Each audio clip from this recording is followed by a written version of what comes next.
Atamina fitiavana Ibuani fitiavana mana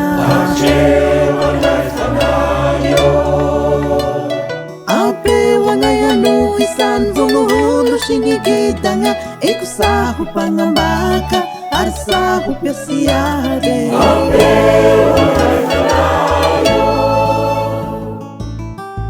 Atamina fitiavana Nyafalenga shinifiadangana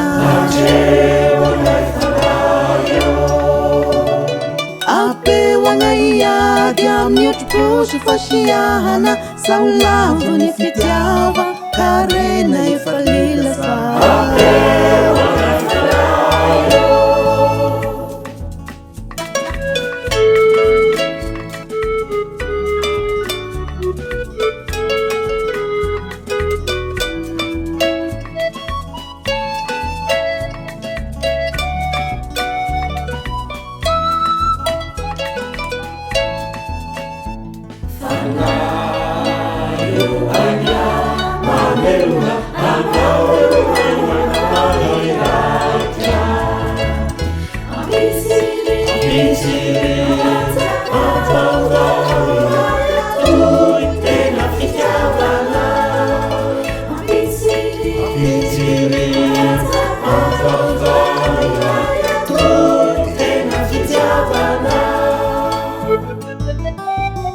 Atani no fitiavana Nyamurapu sifahasurana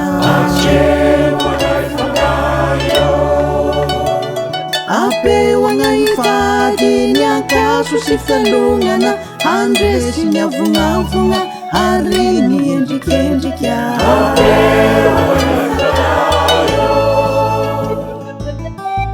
Atani no fitiavana Fashtona sifaharetana Ape wangayangu hisan vinga ramindreni Utueri na ikuwaro Nisa hushivame